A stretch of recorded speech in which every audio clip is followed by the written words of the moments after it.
ಇನ್ನು ಅಯೋಧ್ಯೆ ರಾಮ ಮಂದಿರ ದೇಣಿಗೆ ಲೂಟಿ ವಿಚಾರಕ್ಕೆ ಸಂಬಂಧಪಟ್ಟಂತೆ ಈಗ ಆಲ್ರೆಡಿ ಸುಪ್ರೀಂ ಕೋರ್ಟ್ನಲ್ಲಿ ಪಿಐಎಲ್ನ ಅರ್ಜಿಯ ವಿಚಾರಣೆ ಆಗ್ತಾ ಇದೆ.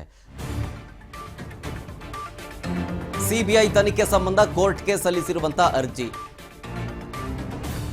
ಪಬ್ಲಿಕ್ ಇಂಟ್ರೆಸ್ಟ್ ಲಿಟಿಗೇಷನ್ ಅರ್ಜಿಯ ವಿಚಾರಣೆ ಆಗ್ತಾ ಇದೆ ಸುಪ್ರೀಂ ಕೋರ್ಟ್ನಲ್ಲಿ. ಸಿಬಿಐ ತನಿಖೆಯನ್ನು ಮಾಡಬೇಕು ಈ ಕೇಸಿನ ವಿಚಾರ ಸಂಬಂಧ ಅಂತ ಕೋರ್ಟ್ಗೆ ಅರ್ಜಿಯನ್ನು ಸಲ್ಲಿಸಲಾಗಿತ್ತು.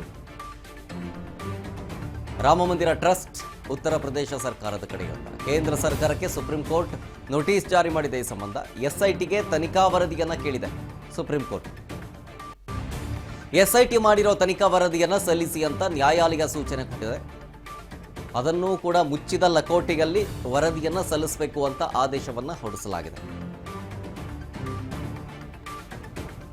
ಈ ಪ್ರಕರಣದ ಎರಡನೇ ದಿನದಿಂದಲೂ ಕೂಡ ಈ ಕೇಸನ್ನು ಸಿಬಿಐ ಕೊಡಬೇಕು ಅಂತ ನಾನಾ ರೀತಿಯ ಪ್ರಶ್ನೆಗಳನ್ನು ಜೊತೆಗೆ ಒತ್ತಡವನ್ನು ಹೇರಲಾಗ್ತಾ ಇತ್ತು. ಅದು ರಾಜಕೀಯವಾಗಿಯೂ ಕೂಡ ಈ ಸಂಬಂಧ ಪಿಐಎಲ್ ಕೂಡ ಅರ್ಜಿ ಹಾಕಲಾಗಿತ್ತು. ಅದರ ವಿಚಾರಣೆ ಆಗ್ತಾ ಇದ್ದಂತೆ ಸುಪ್ರೀಂ ಕೋರ್ಟ್ ಈಗ ಎಸ್ಐಟಿ ಟೀಮ್ಗೆ ಇಲ್ಲಿಯ ತನಕ ಆಗಿರುವ ತನಿಖೆಯ ಸಂಬಂಧ ಮುಚ್ಚಿದ ಲಕೋಟೆಯಲ್ಲಿ ತನಿಖೆಯ ವರದಿಯನ್ನು ಸಲ್ಲಿಸಿ ಅಂತ ಹೇಳಿದೆ ಸುಪ್ರೀಂ ಕೋರ್ಟ್. ಆಮೇಲೆ ಕೇಂದ್ರ ಸರ್ಕಾರಕ್ಕೂ ಸುಪ್ರೀಂ ಕೋರ್ಟ್ ನೋಟಿಸ್ ಜಾರಿ ಕೂಡ ಮಾಡಿದೆ.